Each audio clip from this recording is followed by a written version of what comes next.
Nunca imaginé que la peor humillación de mi vida ocurriría en el día más especial de mi hija. El sonido de las campanas aún resonaba cuando todo se detuvo.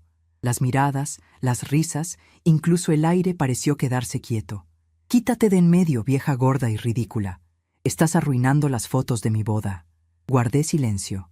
El ramo temblaba en mis manos. En ese instante comprendí que el amor duele más cuando viene de quien más amamos. Estaba tan feliz ese día. Finalmente mi hija única, Carmen, se iba a casar con Manuel, un muchacho que realmente me gustaba.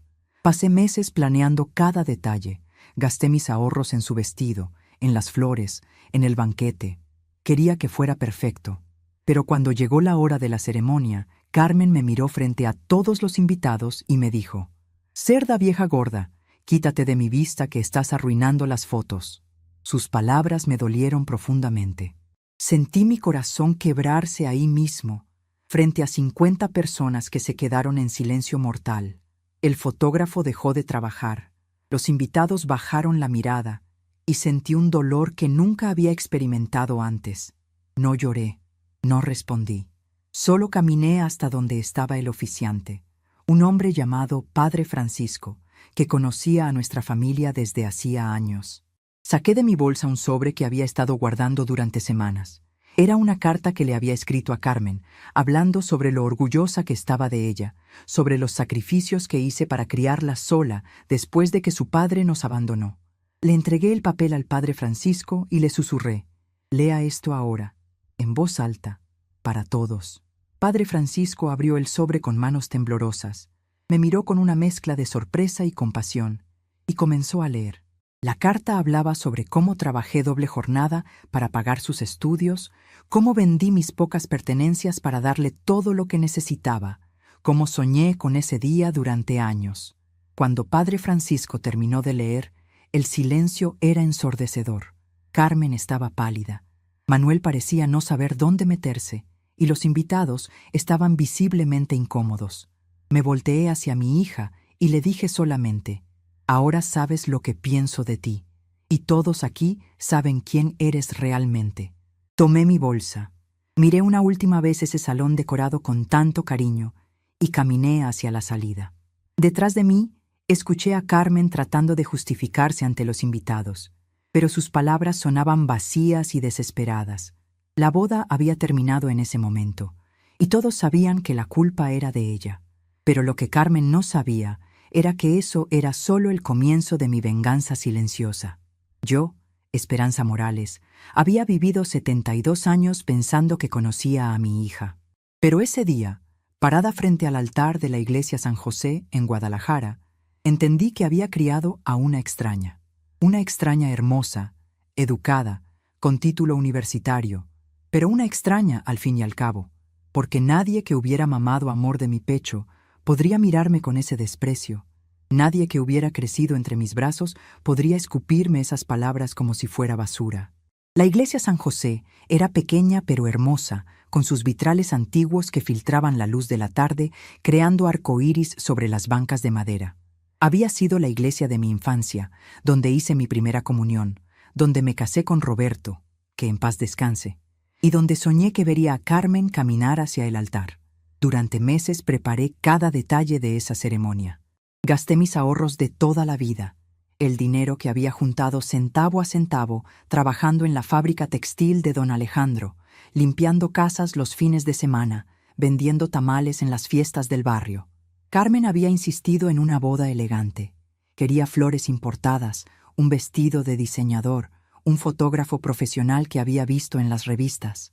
«Mamá», me decía con esa sonrisa que yo creía sincera, «solo me voy a casar una vez. Quiero que sea perfecto, que sea algo de lo que podamos estar orgullosas». Y yo, como la tonta que era, vendí hasta mi anillo de matrimonio para cumplir sus caprichos. Roberto me lo había dado cuando éramos jóvenes. Un anillo sencillo de oro que él compró trabajando de albañil durante 6 meses. Lo empeñé en la casa de empeños de don Raúl sin decirle nada a Carmen. Ella no tenía que saber el precio de sus sueños. El día de la boda llegué temprano a la iglesia. Llevaba mi mejor vestido, uno azul marino que había comprado especialmente para la ocasión, con zapatos que me apretaban pero que se veían elegantes. Me había peinado en el salón de Doña Socorro, gastando dinero que no tenía, pero queriendo verme presentable para los invitados.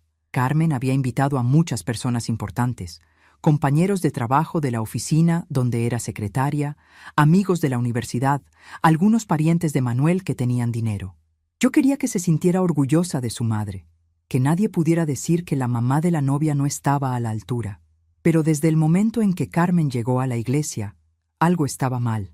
Llegó en un coche prestado, con un vestido que costó más que mi salario de 3 meses, acompañada por sus damas de honor que la trataban como si fuera una princesa. Cuando me acerqué para saludarla, para decirle lo hermosa que se veía, ella me miró con frialdad y me dijo: «Mamá, quédate atrás. El fotógrafo va a tomar las fotos importantes primero». Las fotos importantes. Como si yo no fuera importante.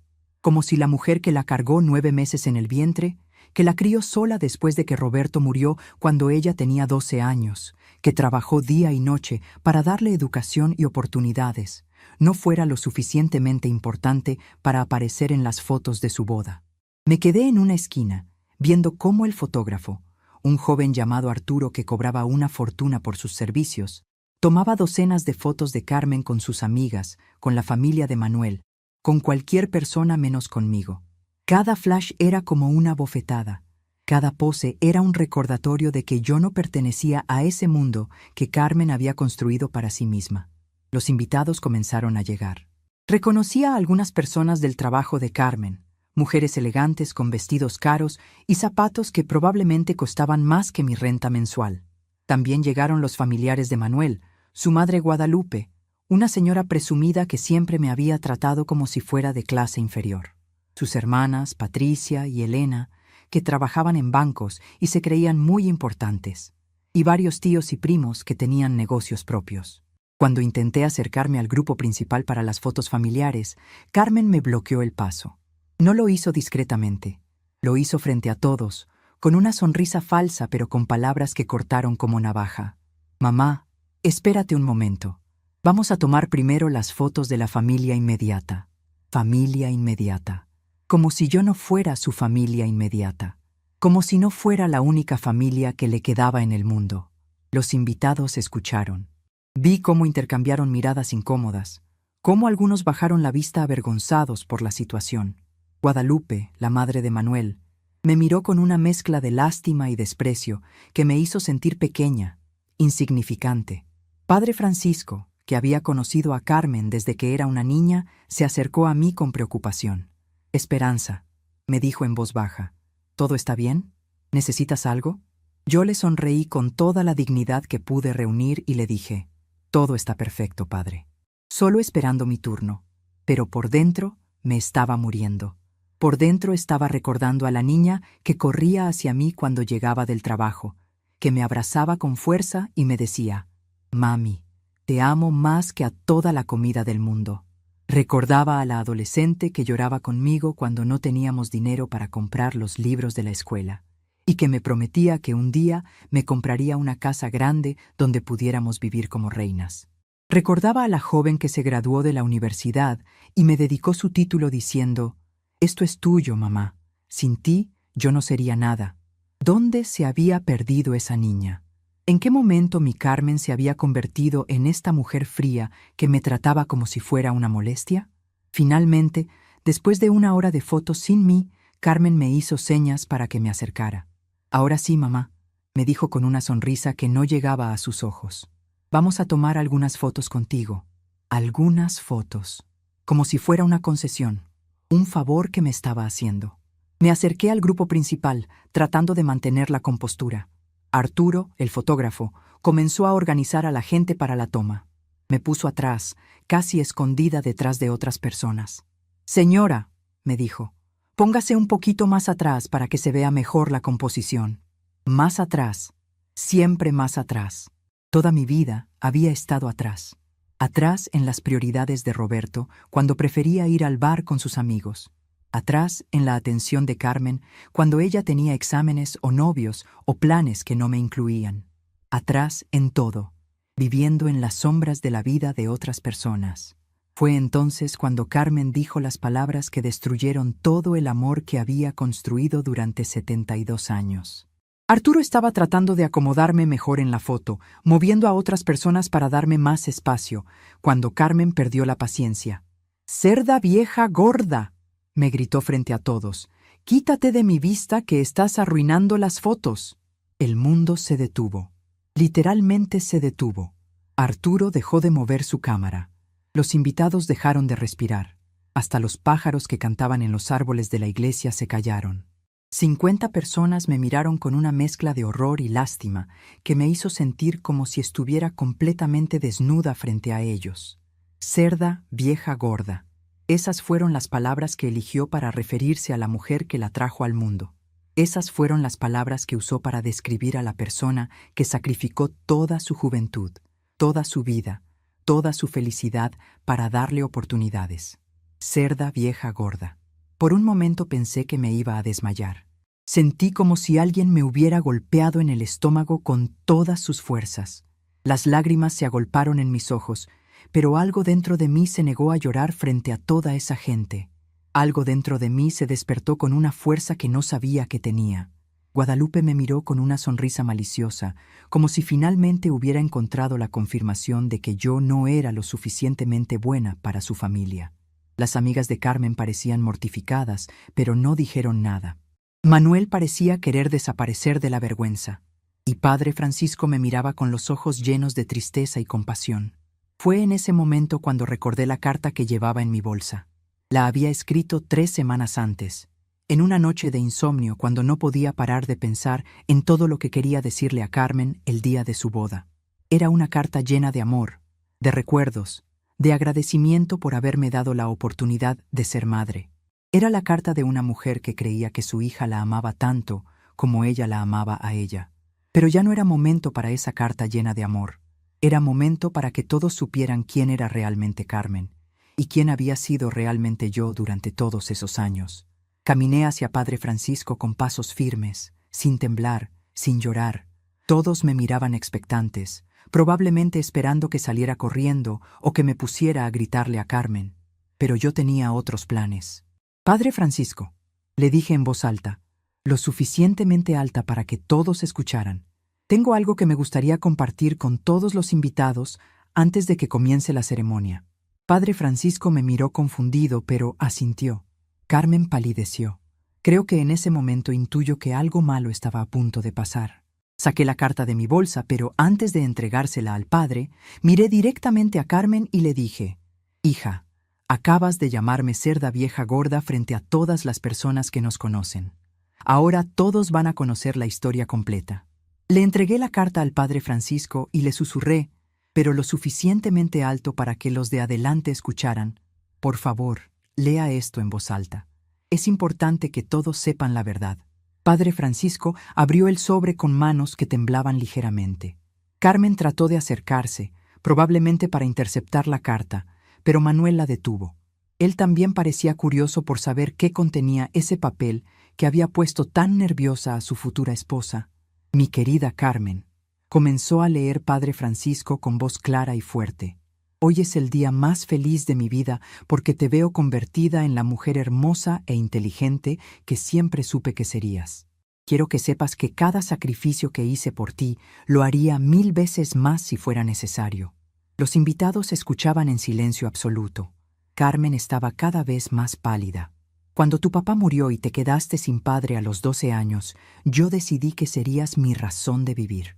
Trabajé en la fábrica de don Alejandro desde las 6 de la mañana hasta las 4 de la tarde y después limpiaba oficinas hasta las 10 de la noche para poder pagar tu escuela privada.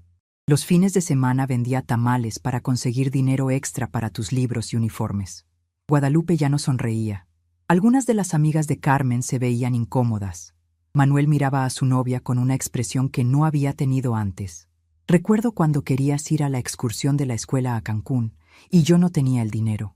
Vendí mi anillo de matrimonio, el único recuerdo que tenía de tu papá, para poder darte esa oportunidad. Nunca te dije de dónde salió el dinero porque no quería que cargaras con esa culpa». Ahora Carmen tenía lágrimas en los ojos, pero ya era demasiado tarde para el arrepentimiento. Cuando quisiste estudiar en la universidad, trabajé turnos dobles durante 4 años para poder pagar tu matrícula. Vivía de frijoles y arroz para poder darte dinero para el transporte y los materiales. Mi mayor orgullo fue verte recibir tu título universitario. Padre Francisco hizo una pausa, miró a Carmen con decepción y continuó leyendo. Para esta boda, tu boda de ensueño, vendí todo lo que tenía de valor. Mi televisión, mi refrigerador viejo pero que funcionaba, hasta los aretes de oro que me regaló tu papá cuando naciste. Quería que tuvieras la boda perfecta, porque pensé que eso te haría feliz. El silencio en la iglesia era tan profundo que se podía escuchar el tic-tac del reloj antiguo que colgaba en la pared. Nunca te pedí nada a cambio, Carmen, solo amor y respeto, solo que me recordaras como la madre que dio todo por ti. Pero hoy, frente a todas estas personas, me has enseñado que el amor de una madre puede no ser suficiente si el corazón de una hija está cerrado. Padre Francisco terminó de leer y cerró la carta. El silencio se extendió por varios minutos, que parecieron horas. Carmen finalmente intentó hablar. Mamá, yo no quise, fue solo que estaba nerviosa y... Pero yo ya no estaba interesada en sus excusas. Me acerqué a ella, la miré a los ojos por última vez y le dije con una calma que me sorprendió incluso a mí: Carmen, acabas de mostrarle a todos quién eres realmente, y yo acabo de mostrarles quién he sido siempre. Ahora cada persona aquí puede decidir por sí misma qué tipo de mujer merece su respeto. Me dirigí hacia la salida de la iglesia sin prisa, con la cabeza en alto, sintiendo los ojos de todos los invitados siguiéndome. Detrás de mí escuché a Carmen sollozando, a Manuel diciéndole algo en voz baja, a los invitados susurrando entre ellos. Pero lo que más claramente escuché fue la voz de Guadalupe diciendo: Manuel, ¿estás seguro de que quieres casarte con una mujer que trata así a su madre? Era una pregunta que Carmen tendría que enfrentar durante el resto de su vida, porque ese día, en la iglesia San José de Guadalajara, frente a 50 testigos, ella había revelado su verdadero carácter. Y yo había revelado el mío.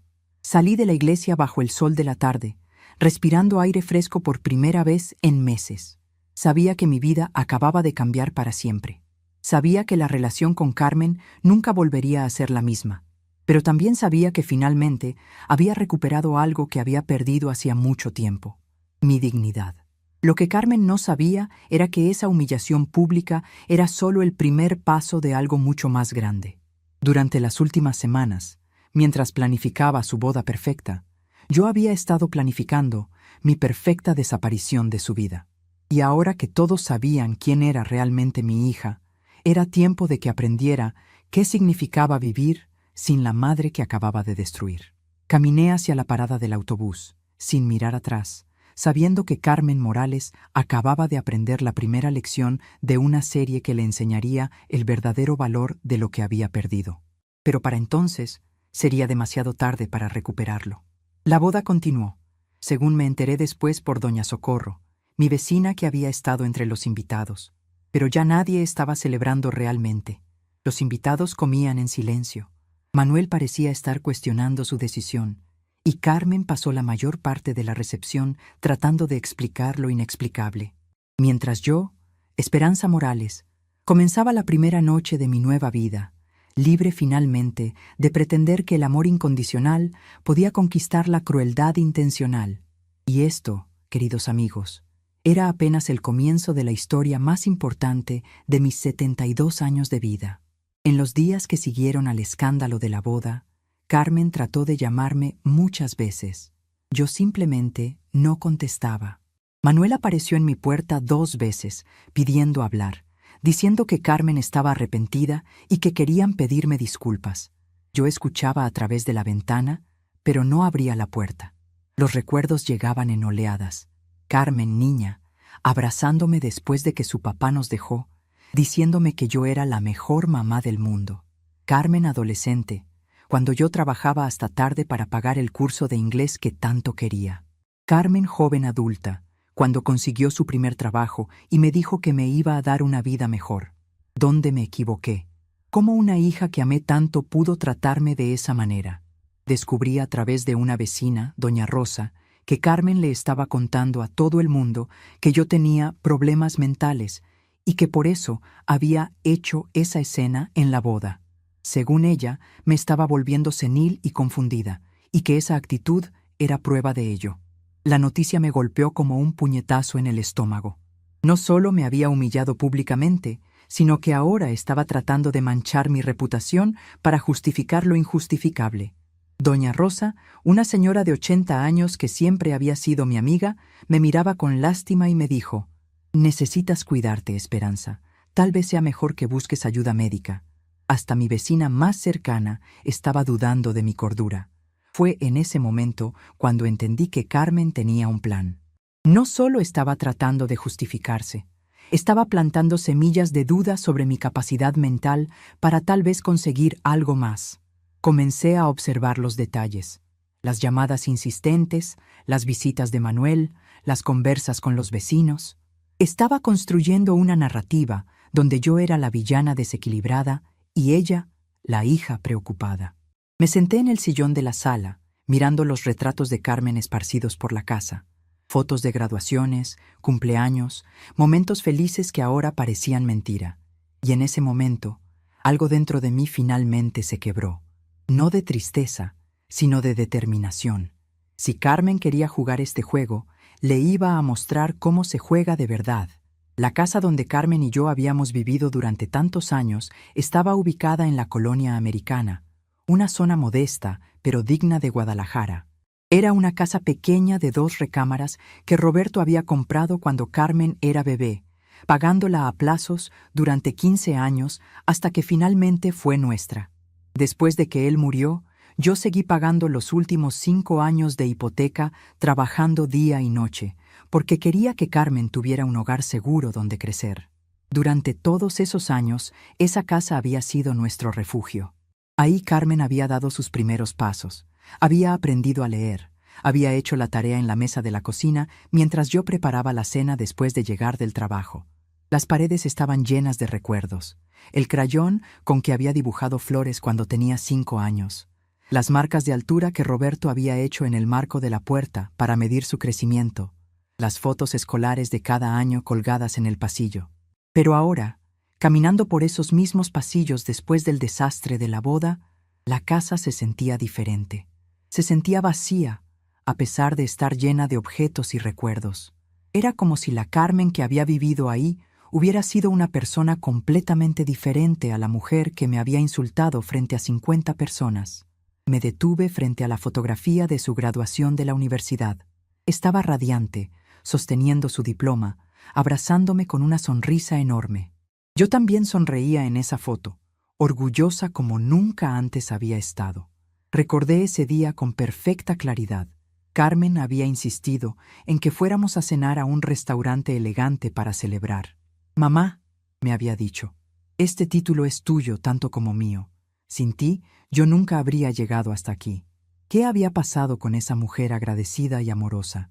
¿En qué momento se había transformado en alguien capaz de llamarme cerda vieja gorda? El teléfono sonó interrumpiendo mis pensamientos. Era Carmen otra vez. Dejé que sonara hasta que se activó la contestadora. Su voz sonaba quebrada, desesperada.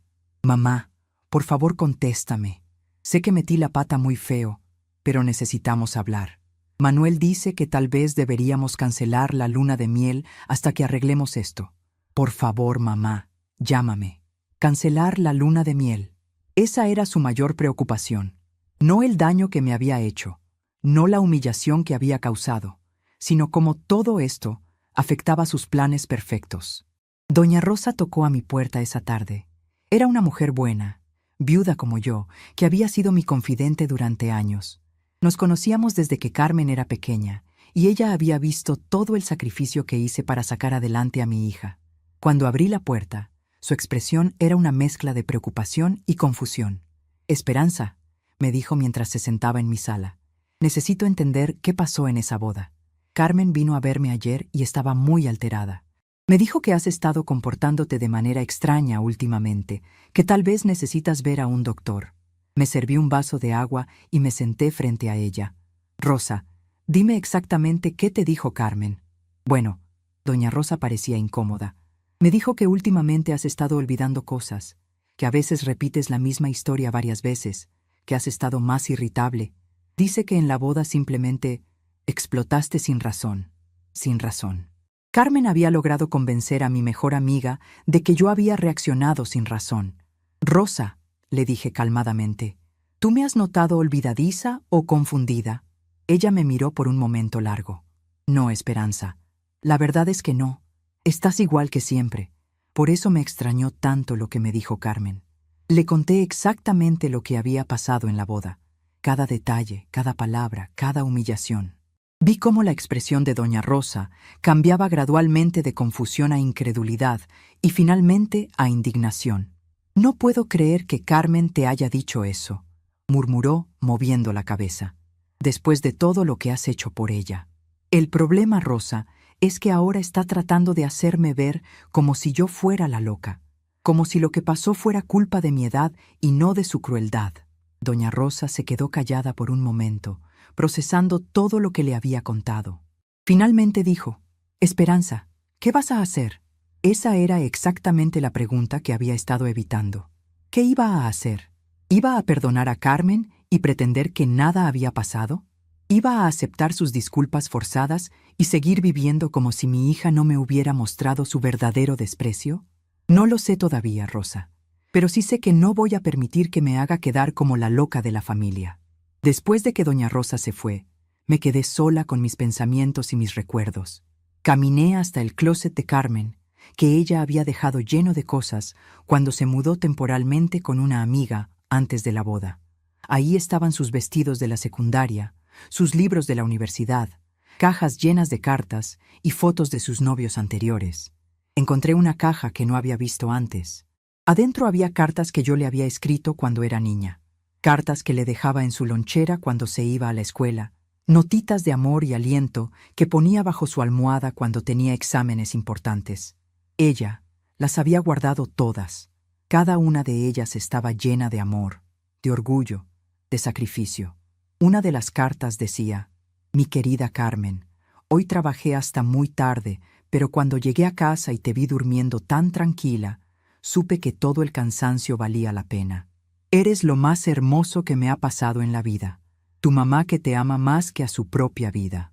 Otra decía, «Carmen, sé que a veces no tenemos mucho dinero, pero quiero que sepas que eres rica en amor. Mientras yo tenga vida, tú tendrás todo lo que necesites para ser feliz».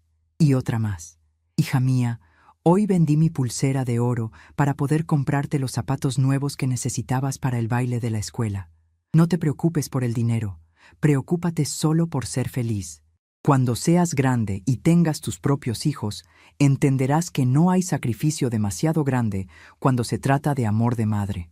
Leyendo esas cartas, escritas por una mujer más joven pero no menos amorosa, me di cuenta de algo importante. La Carmen que había guardado esas cartas había sido real. El amor entre nosotras había sido real. Pero en algún momento del camino, algo se había roto. Y tal vez esa ruptura había comenzado mucho antes de la boda. Pensé en los últimos años, después de que Carmen se graduó de la universidad y comenzó a trabajar. Había conseguido un empleo como secretaria en una oficina importante, donde ganaba más dinero del que habíamos visto jamás en nuestra casa. Al principio estaba emocionada, me llevaba regalos, me decía que finalmente podía devolverme algo de todo lo que había hecho por ella, pero gradualmente comenzó a cambiar. Empezó a criticar nuestra casa, diciendo que era muy pequeña, muy vieja, muy modesta.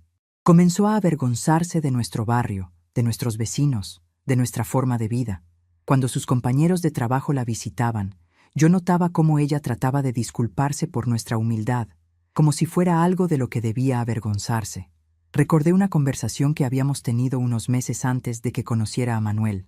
Carmen había llegado a casa molesta porque una de sus compañeras de trabajo había hecho un comentario sobre nuestro barrio. «Mamá», me había dicho, «creo que deberíamos mudarnos a un lugar mejor.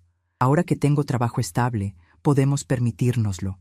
Yo le había respondido que esa casa tenía mucho valor sentimental, que ahí habían vivido su papá y ella, que todos nuestros recuerdos estaban entre esas paredes.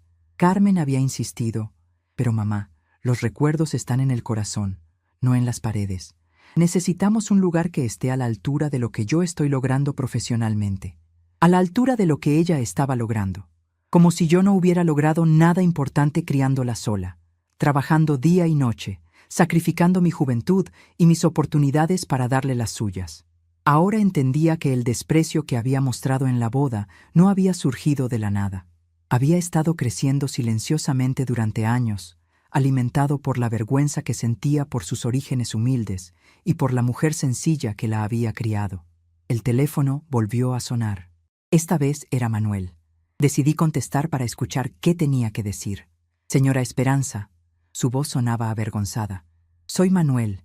Quería hablar con usted sobre lo que pasó en la boda. Dime, Manuel. Mire, señora, lo que Carmen le dijo estuvo muy mal. Yo mismo se lo dije, pero ella está muy arrepentida y quiere pedirle perdón. ¿Y tú qué opinas de lo que pasó, Manuel? Hubo una pausa larga. Finalmente dijo, honestamente, señora, me quedé muy sorprendido. Yo no conocía esa faceta de Carmen. Mi familia también está comentando lo que pasó. ¿Qué está comentando tu familia? Otra pausa. Bueno, mi mamá dice que una mujer que trata así a su madre probablemente no sea una buena esposa. Mis hermanas están preguntando si Carmen realmente la ama a usted o solo estaba actuando todos estos años. Ahí estaba. Incluso la familia de Manuel estaba cuestionando el carácter de Carmen. La humillación pública había tenido consecuencias que ella no había anticipado. Manuel, le dije, quiero que entiendas algo. Lo que Carmen me dijo en esa boda no fue producto de los nervios o del estrés. Fue la revelación de lo que realmente piensa de mí. Una persona no dice palabras tan crueles por accidente. Sí, señora, entiendo. Por eso estoy confundido. La Carmen que yo conocía nunca habría dicho algo así. Tal vez la Carmen que conocías nunca existió realmente, Manuel. Tal vez lo que viste fue lo que ella quería que vieras. Después de colgar con Manuel, me senté en la cocina donde habíamos compartido miles de comidas. Carmen se sentaba siempre en la misma silla, la que estaba junto a la ventana, y yo me sentaba frente a ella. Durante 18 años, esa había sido nuestra rutina diaria. Desayunar juntas antes de que se fuera a la escuela, cenar juntas cuando yo regresaba del trabajo. En esa mesa habíamos hablado de sus sueños, de sus miedos, de sus primeros novios, de sus planes para el futuro. Yo le había dado consejos sobre amistad, sobre estudios, sobre la vida. Ella me había contado sus secretos, sus esperanzas, sus decepciones, o al menos eso había creído. Ahora me preguntaba cuánto de todo eso había sido real. ¿Realmente confiaba en mí? ¿O solo me decía lo que creía que quería escuchar? ¿Realmente valoraba mis consejos? ¿O solo me seguía la corriente mientras planeaba su escape de esta vida que consideraba inferior? La verdad era dolorosa, pero necesaria. Carmen se había avergonzado de mí mucho antes de la boda. La boda había sido simplemente el momento en que ya no pudo o no quiso esconder ese desprecio. Esa noche, mientras preparaba mi cena solitaria, tomé una decisión. No iba a seguir esperando a que Carmen viniera a disculparse.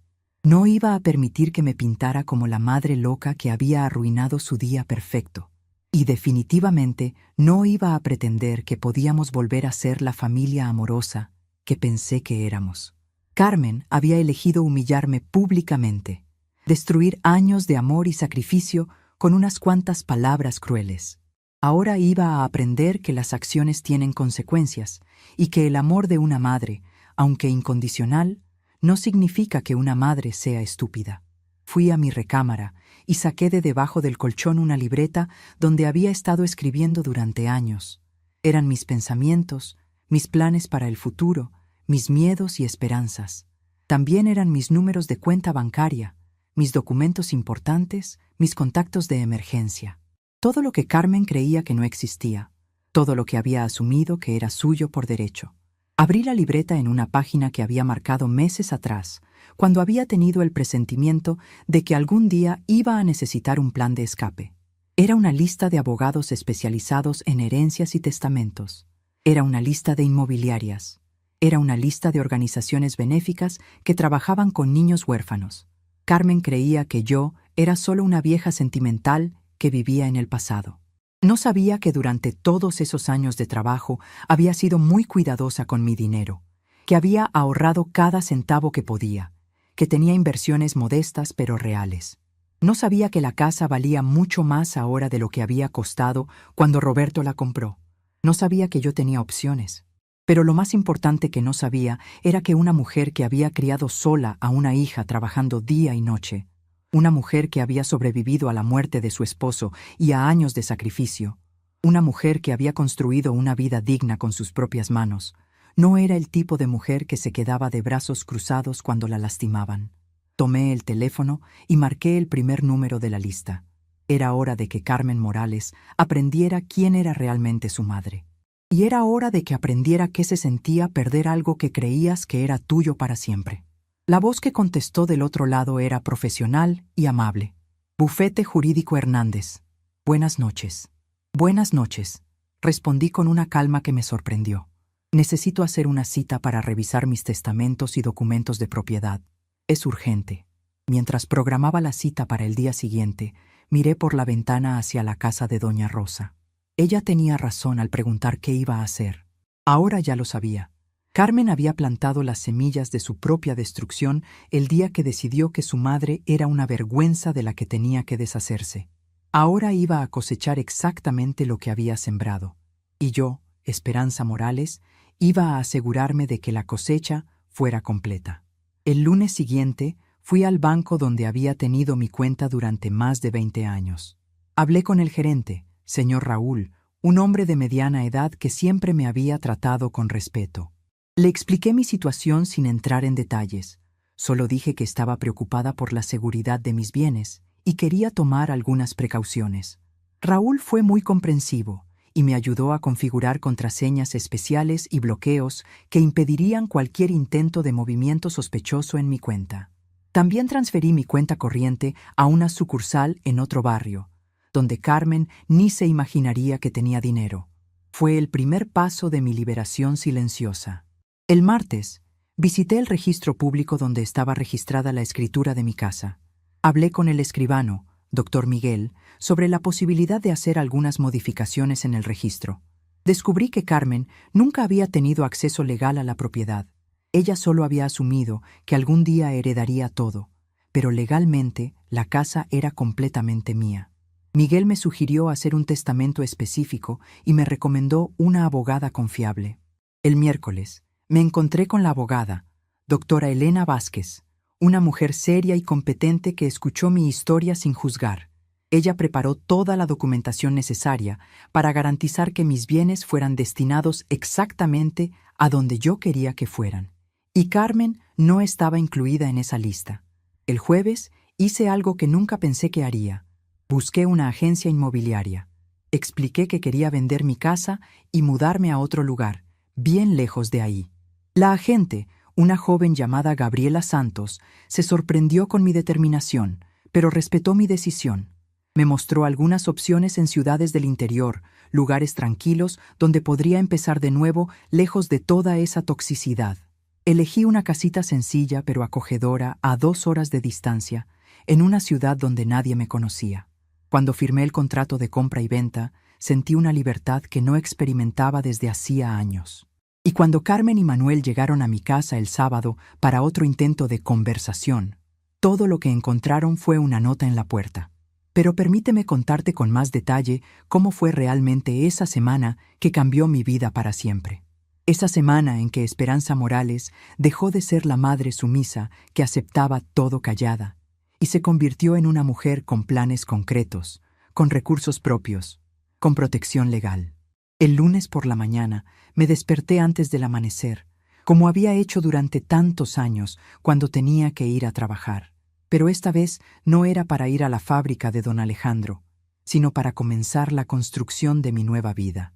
Me vestí con mi mejor ropa, el traje azul marino que había usado para ocasiones especiales. Me peiné cuidadosamente y salí de casa con la determinación de una mujer que finalmente había entendido su propio valor. El Banco Santander estaba en el centro de Guadalajara, en un edificio grande y moderno que siempre me había intimidado un poco. Durante todos esos años, yo había sido la clienta humilde que entraba rápidamente, hacía sus transacciones y se iba sin molestar a nadie. Pero ese día entré de manera diferente. Caminé hasta el escritorio de señor Raúl con la seguridad de alguien que sabe exactamente lo que quiere. Señor Raúl, le dije cuando me senté frente a él, necesito revisar todas mis cuentas y hacer algunos cambios importantes en la seguridad de mis finanzas. Él me miró con curiosidad. Durante años me había visto como la señora mayor que venía a depositar su sueldo modesto y a retirar lo mínimo necesario para sobrevivir. No sabía que durante todas esas décadas yo había estado ahorrando sistemáticamente, invirtiendo en certificados de depósito, comprando acciones de empresas sólidas con el dinero extra que conseguía vendiendo tamales y limpiando casas. Por supuesto, señora Esperanza, ¿hay algún problema específico que la preocupe? Digamos que he llegado a entender que las personas en las que más confiamos a veces son las que más pueden lastimarnos. Quiero asegurarme de que mis ahorros estén completamente protegidos. Cuando señor Raúl comenzó a revisar mis cuentas en su computadora, vi cómo su expresión cambiaba gradualmente. Sus ojos se abrieron más, se enderezó en su silla y me miró con una nueva expresión de respeto. Señora Esperanza, me dijo con voz algo sorprendida, no tenía idea de que usted tenía este nivel de recursos financieros. Durante 30 años de trabajo constante, durante 30 años de sacrificios y privaciones, yo había logrado ahorrar una cantidad considerable de dinero. No era rica, pero tampoco era la viuda pobre que todos creían que era. Carmen no tenía idea de que existían esas cuentas. Siempre había asumido que yo vivía al día, que dependía completamente de mi pequeña pensión, que era una carga económica que algún día tendría que asumir. Señor Raúl, le dije con calma, quiero que configure nuevas contraseñas para todas mis cuentas, contraseñas que solo yo conozca. También quiero que se requiera mi presencia física y mi identificación para cualquier transacción mayor a 1,000 pesos. ¿Está usted preocupada por algún intento de fraude? Estoy preocupada por alguien que podría tratar de aprovecharse de mi supuesta senilidad para acceder a mis recursos. Señor Raúl entendió inmediatamente. Había visto muchos casos de familiares que trataban de manipular a parientes mayores para obtener acceso a sus finanzas. Me ayudó a establecer todas las protecciones necesarias y también me sugirió transferir mis cuentas principales a una sucursal en otra parte de la ciudad. Es una medida inteligente, señora Esperanza. Si alguien llegara a esta sucursal preguntando por usted o tratando de obtener información, no encontraría nada. Mientras firmaba todos los documentos necesarios, me sentí como si estuviera construyendo una fortaleza invisible alrededor de mi vida. Carmen creía que yo era vulnerable, que estaba a su merced. No tenía idea de que acababa de convertirme en alguien completamente fuera de su alcance. El martes fui al registro público de la propiedad, un edificio gubernamental donde nunca había estado, pero que resultó ser menos intimidante de lo que había imaginado. Doctor Miguel, el escribano encargado, era un hombre mayor que me trató con la paciencia y el respeto que merecía. Señora Morales, me dijo después de revisar mis documentos, su casa está registrada únicamente a su nombre. Su hija no tiene ningún derecho legal sobre la propiedad a menos que usted específicamente se los otorgue. Esas palabras fueron como música para mis oídos. Carmen había vivido en esa casa asumiendo que algún día sería suya automáticamente. Había hecho planes para su vida matrimonial contando con esa herencia. Había tratado de convencerme de mudarme a un lugar más apropiado, pensando que eventualmente podría vender la casa y usar el dinero para financiar su nuevo estilo de vida. Doctor Miguel, quiero asegurarme de que eso siga siendo así. ¿Qué documentos necesito para garantizar que mi voluntad respecto a la propiedad esté legalmente protegida? Él me explicó el proceso para hacer un testamento legal y me recomendó a doctora Elena Vázquez, una abogada especializada en derecho familiar y sucesorio que tenía oficina cerca de ahí. Es importante que tenga toda su documentación en orden, señora Morales. En casos de disputas familiares, la claridad legal es su mejor protección. Disputas familiares. Él no sabía qué tan apropiada era esa descripción de mi situación. El miércoles por la mañana me encontré con doctora Elena Vázquez en su oficina, un lugar profesional pero acogedor que me hizo sentir cómoda inmediatamente. Era una mujer de unos 40 años, elegante pero accesible, que me escuchó contar mi historia sin interrumpir y sin juzgar. Señora Esperanza, me dijo cuando terminé de explicar la situación, Lamentablemente, su caso no es único. Veo muchas situaciones donde familiares asumen derechos que no tienen o donde tratan de manipular a personas mayores para obtener beneficios económicos. ¿Qué puedo hacer para protegerme? Podemos preparar varios documentos. Primero, un testamento muy específico que deje clara cuál es su voluntad respecto a sus bienes. Segundo, un poder notarial limitado que especifique exactamente quién puede actuar en su nombre y bajo qué circunstancias. Tercero, una declaración de competencia mental firmada por un médico para prevenir cualquier intento futuro de declararla incapaz. Competencia mental. Carmen había estado sembrando dudas sobre mi salud mental, probablemente preparando el terreno para algún tipo de maniobra legal futura. También le recomiendo, continuó doctora Elena, que considere hacer algunas donaciones en vida a organizaciones benéficas. Si decide que no quiere que ciertos familiares hereden sus bienes, es mejor hacer la disposición de ellos mientras usted está viva y puede supervisar el proceso. Durante las siguientes 3 horas, doctora Elena preparó toda la documentación necesaria. Mi testamento especificaba que mis ahorros serían donados al orfanato Casa de la Esperanza, donde niños abandonados recibían cuidado y educación. Mi casa sería vendida, y el dinero también sería donado a organizaciones que trabajaban con madres solteras que necesitaban apoyo para criar a sus hijos. Carmen no recibiría ni un peso, no por venganza, sino por coherencia. Si yo era tan despreciable como para llamarme cerda vieja gorda, entonces claramente ella no valoraba lo que yo podía ofrecerle. Era mejor que mis recursos fueran a personas que realmente los necesitaran y los apreciarían. Señora Esperanza, me dijo doctora Elena cuando terminamos de firmar todos los documentos. Quiero que sepa que está tomando decisiones muy inteligentes.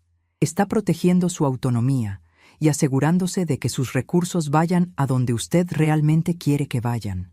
El jueves decidí dar el paso más grande. Buscar una nueva casa en un lugar donde pudiera empezar completamente de nuevo. Fui a la agencia inmobiliaria Vázquez y Asociados, una empresa pequeña pero con buena reputación que me había recomendado doctora Elena. Gabriela Santos, la agente que me atendió, era una mujer joven y entusiasta que inicialmente parecía sorprendida de que una señora de mi edad quisiera hacer un cambio tan drástico. Señora Esperanza, me dijo cuando le expliqué lo que buscaba, ¿está segura de que quiere mudarse tan lejos? Es un cambio muy grande, especialmente a su edad. Gabriela, le respondí, a mi edad he aprendido que es mejor hacer cambios grandes que seguir viviendo en situaciones pequeñas. Le expliqué que quería un lugar tranquilo, en una ciudad pequeña, donde pudiera vivir en paz y tal vez hacer nuevos amigos que me conocieran por quien era ahora, no por quien había sido antes. Me mostró fotos de varias propiedades en Tepatitlán, una ciudad pequeña pero próspera a unas 2 horas de Guadalajara. Una de las casas me capturó inmediatamente la atención. Era pequeña pero bien diseñada, con un jardín espacioso, buenos vecinos y un precio muy razonable. Esta casa, me dijo Gabriela, pertenece a una pareja mayor que se mudó a vivir con su hija en Estados Unidos. Está en perfectas condiciones e incluye algunos muebles básicos. ¿Puedo verla mañana? Por supuesto. Puedo llevarla personalmente. El viernes manejamos hasta Tepatitlán. El viaje fue hermoso, pasando por paisajes rurales que me recordaron mi infancia en un pueblo pequeño antes de que mis padres se mudaran a Guadalajara. La casa era exactamente lo que necesitaba. 2 recámaras, una cocina amplia, una sala cómoda y ese jardín donde podría plantar flores y verduras. Los vecinos, señor Andrés y señora Luz, eran una pareja de jubilados que me saludaron calurosamente cuando Gabriela me los presentó. Señora Esperanza, me dijo señora Luz, este es un barrio muy tranquilo. Nos cuidamos unos a otros, pero también respetamos la privacidad de cada quien. Era exactamente lo que buscaba. Un lugar donde pudiera ser simplemente Esperanza, no la madre humillada por su hija, no la viuda que había sacrificado todo por una persona que no lo valoraba. Solo Esperanza. Gabriela, le dije antes de que terminara de ver toda la casa, quiero hacer una oferta. ¿Está segura? ¿No quiere pensarlo unos días? He estado pensándolo durante días. Esta es mi decisión. Firmé el contrato de compra esa misma tarde. Era oficial. En 30 días Esperanza Morales se mudaría a una nueva vida en una nueva ciudad. El sábado por la mañana comencé a empacar discretamente algunas de mis pertenencias más importantes. No quería llamar la atención de los vecinos, así que fui separando poco a poco las cosas que realmente quería conservar. Algunas fotos de Roberto, mis documentos importantes, la ropa que realmente me gustaba, los libros que había acumulado durante años. Todo lo demás, los muebles, los electrodomésticos, las decoraciones, se quedaría en la casa para ser vendido junto con ella. No necesitaba cargar con el peso físico del pasado. Fue en la tarde del sábado cuando Carmen y Manuel llegaron para su intento de reconciliación. Yo los vi llegar desde la ventana de mi recámara. Carmen se veía nerviosa. Manuel se veía incómodo. Habían traído flores, probablemente su idea para ablandar mi corazón. Pero yo ya no estaba disponible para ser ablandada. Ya no estaba disponible para escuchar disculpas forzadas o explicaciones convenientes. Ya no estaba disponible para pretender que las palabras crueles podían borrarse con gestos superficiales. En lugar de abrir la puerta, puse una nota que había preparado cuidadosamente. Carmen y Manuel. Durante esta semana he tenido tiempo de reflexionar sobre lo que pasó en la boda y sobre el tipo de relación que realmente tenemos. He llegado a la conclusión de que es momento de que cada una siga su propio camino. Carmen, tú me enseñaste que soy una carga de la que necesitas deshacerte, así que he decidido hacerte ese favor. Para cuando lean esta nota, ya habré tomado decisiones importantes sobre mi futuro que no los incluyen a ustedes. No traten de buscarme o contactarme. Mi abogada, doctora Elena Vázquez, tiene instrucciones de manejar cualquier comunicación legal que sea necesaria. Deseo que sean felices en la vida que han elegido construir sin mí. Atentamente, Esperanza Morales. Desde mi ventana los vi leer la nota. Vi cómo Carmen palidecía, cómo Manuel trataba de consolarla, cómo ella comenzaba a llorar desesperadamente. La vi tocar la puerta, gritando mi nombre, suplicando que le abriera. Pero por primera vez en mi vida, Esperanza Morales no corrió a consolar a Carmen cuando lloraba. Por primera vez en mi vida, las lágrimas de mi hija no eran mi responsabilidad de reparar. Esa noche, mientras ellos se fueron sin conseguir respuestas, yo terminé de empacar mis cosas esenciales. En una semana había logrado más de lo que había imaginado posible. Había protegido mis finanzas, asegurado mis propiedades, encontrado una nueva casa y establecido los límites legales necesarios para mi nueva vida. Carmen creía que yo era una vieja indefensa que dependía de su amor y su presencia. No sabía que acababa de despertar a una mujer que había sobrevivido a décadas de adversidad y que tenía todos los recursos necesarios para escribir el capítulo final de su propia historia. El domingo por la mañana, mientras preparaba mi café en la que sería una de mis últimas semanas en esa casa, sonreí por primera vez desde la boda. Finalmente, había recordado quién era realmente Esperanza Morales, una mujer fuerte, inteligente y completamente capaz de cuidar de sí misma. La nota era simple y directa. Carmen, me enseñaste que familia no es sangre, es respeto. Como no me respetaste, decidí que ya no somos familia. La casa fue vendida, me mudé a otro lugar, y nunca más vas a saber dónde estoy. El dinero de la venta fue donado a un orfanato donde niños abandonados aprenden el valor de la gratitud, algo que nunca logré enseñarte. No trates de buscarme. Para mí ya no existes. Firmado, la mujer a quien llamaste cerda vieja gorda. Carmen llamó a mi celular más de 50 veces ese fin de semana, pero yo ya había cambiado el número. Manuel trató de encontrarme a través de conocidos en común, pero yo había pedido a todos que no revelaran mi paradero.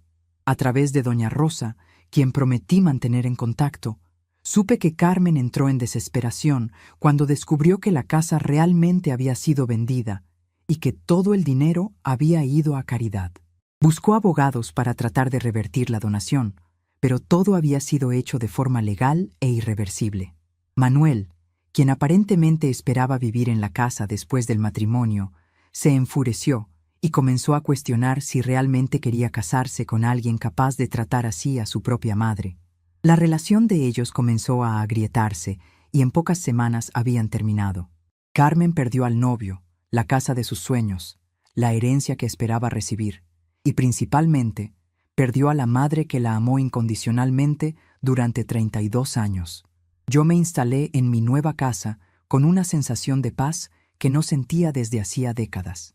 Tenía una pequeña terraza donde tomaba café por las mañanas escuchando el canto de los pájaros, un jardín que comencé a cultivar con mis propias manos, y principalmente tenía mi dignidad de vuelta.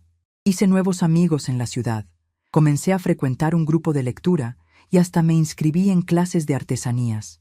Por primera vez en años, estaba viviendo para mí misma, no para las expectativas o necesidades de otra persona. Cuando pienso en Carmen, ya no siento rabia o tristeza, siento apenas una indiferencia serena. Ella eligió tratarme como basura, entonces yo simplemente salí de su vida como basura que es recogida y llevada lejos. Ellos querían que desapareciera. Entonces fue exactamente lo que hice. Pero déjenme contarles con detalle cómo se desarrollaron realmente esos primeros meses después de mi mudanza, porque la transformación completa de mi vida fue mucho más profunda de lo que incluso yo había imaginado. La casa en Tepatitlán estaba ubicada en una calle tranquila llamada Calle de los Rosales, en un barrio donde las casas tenían jardines bien cuidados y donde los vecinos se saludaban cada mañana. Era tan diferente de la vida en Guadalajara, donde durante los últimos años me había sentido como una extraña incluso en mi propio hogar. Mis vecinos, señor Andrés y señora Luz, resultaron ser exactamente el tipo de personas que necesitaba en mi nueva vida. Andrés había sido maestro de escuela durante 40 años antes de jubilarse, y Luz había trabajado como enfermera en el hospital local. Eran personas sencillas, trabajadoras, que habían construido una vida digna basada en valores reales, no en apariencias o pretensiones. La primera semana después de mudarme, señora Luz apareció en mi puerta con una canasta de pan dulce casero y una sonrisa genuina. «Esperanza», me dijo, «bienvenida al barrio. Andrés y yo queremos que sepas que si necesitas cualquier cosa, estamos aquí para ayudar». Era tan simple, tan honesto, tan diferente de las relaciones complicadas que había dejado atrás. No había agenda oculta, no había expectativas más allá de la vecindad básica y la cortesía humana. Muy amable, Luz. La verdad es que esta mudanza representa un nuevo comienzo para mí. ¿Vienes de muy lejos? De Guadalajara. Decidí que era tiempo de cambiar de ambiente. Ella no hizo más preguntas. En los pueblos pequeños, la gente entiende que a veces las personas necesitan empezar de nuevo y respetan esa necesidad sin indagar demasiado. Durante esas primeras semanas, establecí una rutina que me daba más satisfacción de la que había sentido en años. Me levantaba temprano, preparaba mi café y salía al jardín a trabajar entre las plantas. El jardín había sido abandonado durante meses, pero tenía buenos huesos, tierra fértil, buena exposición al sol, un sistema de riego funcional. Planté tomates, chiles, cilantro, hierbas aromáticas. Trabajar con mis manos en la tierra me daba una sensación de productividad y propósito que había olvidado durante los años en que mi única función era ser útil para Carmen. Las tardes las dedicaba a explorar la ciudad. Tepatitlán tenía una plaza central hermosa, con una iglesia colonial y bancas bajo árboles grandes donde la gente se sentaba a conversar. Había una biblioteca pequeña pero bien surtida, un mercado local donde los vendedores conocían a todos por su nombre, y un ambiente general de comunidad que me recordó por qué me había gustado tanto cuando vine a verla por primera vez. Fue en la biblioteca donde conocí a mi primer grupo real de nuevos amigos. Había un club de lectura que se reunía los miércoles por la tarde, dirigido por una señora llamada Consuelo Ramírez, una exmaestra universitaria que se había mudado a Tepatitlán después de jubilarse. ¿Le gusta leer, Esperanza?, me preguntó cuando me vio hojeando los libros en la sección de literatura mexicana. Mucho. Durante años no tuve tiempo para leer por placer, pero ahora que tengo más libertad, quiero recuperar esa pasión. Perfecto. Nuestro grupo lee un libro cada mes y después lo discutimos. Este mes estamos leyendo Como agua para chocolate de Laura Esquivel. Me uní al grupo inmediatamente.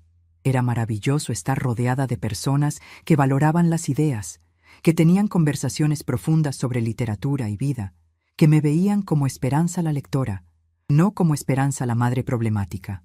Entretanto, a través de mis conversaciones telefónicas semanales con doña Rosa, me enteraba de lo que estaba pasando en Guadalajara con Carmen. Esperanza, me dijo Rosa durante una de nuestras llamadas. Tengo que contarte lo que está pasando con Carmen. Está completamente desesperada. ¿Qué quieres decir? Después de que encontró tu nota, estuvo tocando puertas de todos los vecinos preguntando si sabían algo de ti.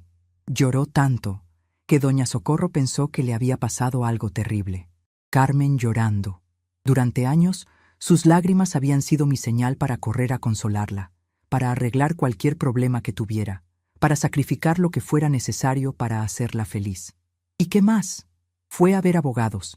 Al principio pensó que podría impugnar la venta de la casa o la donación del dinero, pero todos le dijeron lo mismo, que todo había sido hecho legalmente y que tú tenías derecho absoluto de disponer de tus bienes como quisieras. Doctora Elena había hecho un trabajo excelente. Cada documento había sido preparado meticulosamente para evitar cualquier posible desafío legal. También, continuó Rosa, Manuel terminó con ella. Esa noticia me sorprendió, aunque tal vez no debería haberlo hecho. ¿Qué pasó? Según lo que me contó doña Refugio, que conoce a la familia de Manuel, él no podía superar lo que Carmen te había dicho en la boda. Sus padres le dijeron que si se casaba con una mujer capaz de tratar así a su madre, probablemente él sería el próximo en recibir ese mismo trato. La sabiduría de Guadalupe, la madre de Manuel, había resultado ser más profunda de lo que había aparentado en la boda. Ella había entendido algo fundamental. El carácter se revela en cómo tratamos a las personas que están a nuestra merced, especialmente a la familia. ¿Y cómo está tomando Carmen la ruptura? Muy mal. Perdió el trabajo también. ¿El trabajo? ¿Por qué? Parece que después de todo el drama no podía concentrarse. Llegaba tarde, cometía errores, lloraba en la oficina. Su jefe le dio varias advertencias, pero finalmente tuvo que despedirla. Carmen había construido toda su identidad adulta alrededor de ese trabajo. Era lo que la hacía sentir importante, moderna, independiente. Perder el trabajo, además del novio y la herencia esperada, debe haber sido devastador para ella. ¿Dónde está viviendo ahora? Se mudó a un departamento pequeño en una zona no muy buena. Al principio trató de quedarse en el apartamento que había alquilado con Manuel, pero sin el ingreso de él y sin su trabajo, no podía pagarlo. La imagen que Rosa pintaba era la de una mujer que había perdido todo lo que había considerado importante en su vida. El novio próspero, la casa familiar, la herencia, el trabajo, el estatus social. Todo por unas palabras crueles dichas en un momento de desprecio. «Rosa», le dije, «¿te ha preguntado por mí? Constantemente. Me ruega que te diga dónde estás, que interceda por ella, que te convenza de perdonarla. Dice que entendió su error y que haría cualquier cosa por remediar la situación. ¿Y qué le dices? Le digo la verdad, que no sé dónde estás, que no tengo forma de contactarte y que aunque la tuviera, respetaría tu decisión de no querer saber nada de ella». Doña Rosa era una verdadera amiga. Entendía que algunas heridas son demasiado profundas para ser curadas con disculpas tardías. Mientras Carmen lidiaba con las consecuencias de sus decisiones en Guadalajara, yo florecía en mi nueva vida en Tepatitlán. Había encontrado un equilibrio que nunca había experimentado antes. Mis días estaban llenos de actividades que realmente disfrutaba, no de obligaciones que cumplía por sentido del deber. Me inscribí en una clase de tejido que se daba en el centro comunitario. La maestra era una señora llamada Ofelia Hernández, que había aprendido técnicas tradicionales de su abuela y las enseñaba a cualquiera que quisiera aprenderlas. «Esperanza», me dijo Ofelia durante mi primera clase, «tienes manos muy hábiles. Se nota que has trabajado mucho con ellas durante tu vida». Era verdad. Mis manos habían cosido ropa para Carmen cuando era niña.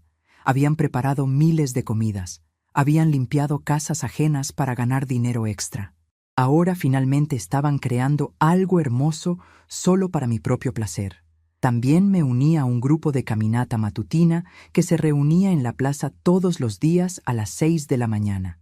Eran principalmente mujeres de mi edad o un poco mayores, que habían descubierto los beneficios de mantenerse activas física y socialmente. Al principio pensé que sería aburrido, me confesó una de ellas, Mercedes Jiménez, una viuda que se había mudado a Tepatitlán después de vender su casa en la Ciudad de México. Pero estas caminatas se han convertido en la parte favorita de mi día. no solo por el ejercicio, sino por la compañía. Era exactamente como me sentía yo. Por primera vez en décadas, tenía amigas reales, personas que me conocían como soy ahora, no como había sido en relación con Carmen. Después de 3 meses en Tepatitlán, recibí una llamada inesperada de doctora Elena. «Señora Esperanza», me dijo, «tengo noticias que creo que debería saber. Su hija ha estado tratando de contactar con mi oficina». «¿Para qué?» «Quiere información sobre su paradero. También ha estado preguntando sobre la posibilidad de impugnar las donaciones que usted hizo». «¿Y qué le han dicho?» «Exactamente lo que usted me instruyó, que toda la información sobre usted es confidencial, que las donaciones fueron hechas con plena capacidad legal y son irreversibles, y que ella no tiene ningún derecho sobre las decisiones que usted tomó con respecto a sus propios bienes». ¿Cómo reaccionó? Se puso muy emocional. Lloró, suplicó, trató de explicar que había cometido un error y que había aprendido su lección. También mencionó varias veces que usted es su única familia y que está desesperada por reconciliarse. Única familia. Era irónico que Carmen hubiera llegado a esa comprensión solo después de perder todo lo demás. «Doctora Elena, mantenga la posición que hemos establecido. No quiero ningún contacto con ella». Por supuesto, solo quería mantenerla informada. Después de colgar, me quedé pensando en la llamada. Parte de mí, la parte que había sido madre durante 32 años, sentía una punzada de tristeza al imaginar a Carmen llorando en la oficina de la abogada. Pero una parte más grande de mí, la parte que había aprendido a valorar su propia dignidad, sabía que mantener la distancia era la decisión correcta. Carmen no estaba buscando la reconciliación por amor genuino o por comprensión real de lo que había hecho mal. Estaba buscando la reconciliación porque había perdido todo lo demás y yo era su última opción. Esa no era una base sólida para reconstruir una relación. Esa noche, mientras cenaba en mi terraza bajo las estrellas que se veían claramente en el cielo limpio de Tepatitlán, reflexioné sobre el camino que había recorrido. 6 meses atrás, había sido una mujer cuya vida entera giraba alrededor de complacer a una hija que no la valoraba. Ahora era una mujer independiente, con amigas reales, con actividades que disfrutaba, con una sensación de propósito que venía de dentro de mí misma. No echaba de menos la ansiedad constante de tratar de mantener feliz a Carmen. No echaba de menos caminar en puntas de pie para evitar conflictos. No echaba de menos sentirme como una extraña en mi propia casa. Al día siguiente, mientras trabajaba en mi jardín, señora Luz vino a visitarme con una pregunta que me tomó por sorpresa. «Esperanza, ¿te importaría si te pregunto algo personal?» «Claro, dime». «Andrés y yo hemos notado que nunca recibes visitas de familia, nunca mencionas hijos o nietos. Solo queremos que sepas que si alguna vez te sientes sola, nosotros estamos aquí». Su preocupación genuina me conmovió profundamente. Durante meses, esta pareja de extraños me había mostrado más consideración y cariño real que mi propia hija durante años. «Luz, tengo una hija, pero decidimos que era mejor que cada una siguiera su propio camino». Ella asintió sin pedir más detalles. «A veces las familias de sangre no son las familias de corazón», me dijo simplemente. Esas palabras me acompañaron durante días. Familias de sangre versus familias de corazón. En Tepatitlán había encontrado mi familia de corazón. Personas que me valoraban, me respetaban, me incluían en sus vidas sin esperar nada a cambio excepto reciprocidad básica. 6 meses después de la boda, recibí una carta. No tenía remitente, pero reconocí inmediatamente la letra de Carmen. Había encontrado mi dirección de alguna manera, probablemente pagando a un investigador privado. La carta era larga, llena de disculpas desesperadas, promesas de cambio, súplicas de perdón.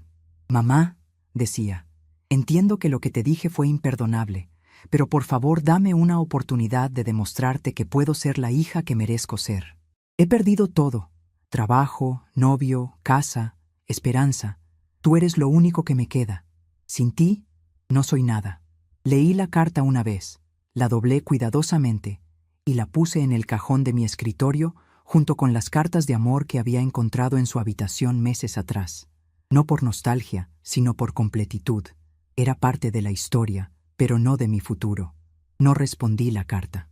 No porque fuera cruel, sino porque finalmente había aprendido que el amor verdadero a veces requiere dejar que las personas enfrenten las consecuencias completas de sus decisiones.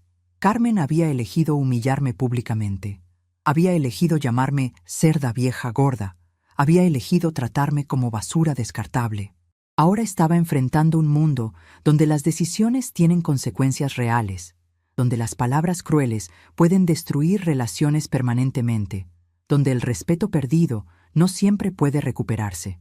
Esa noche, mientras preparaba mi cena sencilla en mi cocina acogedora, sonreí pensando en lo extraña que puede ser la vida. Carmen había querido deshacerse de mí porque la avergonzaba. Al final, había conseguido exactamente lo que quería, una vida completamente libre de mi presencia. La diferencia era que ahora yo también tenía exactamente lo que quería, una vida completamente libre de su desprecio. A veces, las mejores venganzas son simplemente darle a la gente exactamente lo que piden. Un año después de mi mudanza, una rutina simple y reconfortante se apoderó de mis días. Despierto temprano, preparo mi café en la cocina pequeña pero soleada y me siento en la terraza para ver el amanecer. Es un ritual que me trae una paz profunda, algo que nunca tuve en mi vida anterior llena de preocupaciones por Carmen. Cuido de mis plantas, tomates, lechuga, especias, y converso con mi vecina, señora Luz, una señora viuda que se convirtió en una verdadera amiga. Ella no sabe detalles de mi historia, apenas que soy una mujer que decidió empezar de nuevo, y eso es suficiente. Por las tardes, voy al grupo de lectura en la plaza, donde conocí personas que me valoran por lo que soy hoy, no por el pasado que cargo. La semana pasada, doña Rosa me llamó para contarme que Carmen había aparecido en el antiguo vecindario buscando noticias mías. Estaba delgada, con ojeras, y preguntó a todos si sabían dónde estaba viviendo. Rosa me dijo que Carmen lloró cuando supo que estaba bien y feliz, pero que no quiso revelar mi ubicación, aunque ella le suplicó. Me dijo que aprendió la lección y que quiere pedirte perdón, me contó Rosa. Escuché en silencio y simplemente agradecí la información. No sentí ni alegría ni tristeza con la noticia, apenas una tranquilidad serena. Algunas lecciones en la vida llegan demasiado tarde, y el perdón es algo que se construye con actitudes, no con palabras vacías dichas después de que la persona perdió todo. Ayer encontré una caja antigua en el armario de la nueva casa. Adentro había fotos de Carmen bebé, dibujos que hizo para mí en la escuela, cartitas del Día de las Madres llenas de promesas de amor eterno. Miré cada objeto con calma, sin el dolor que estos recuerdos solían traer. Después, cerré la caja con cuidado y la guardé en el fondo del armario. No la tiré porque esas memorias forman parte de quien fui, pero tampoco las dejé a la vista porque ya no forman parte de quien soy. Preparé mi té de la tarde. Me senté en la poltrona nueva que compré con mi propio dinero y sonreí para mí misma. A veces, el mayor comienzo es el silencio que elegimos mantener. Estamos curiosos de saber hasta dónde llegó esta historia. ¿Desde dónde nos estás viendo? Comenta abajo.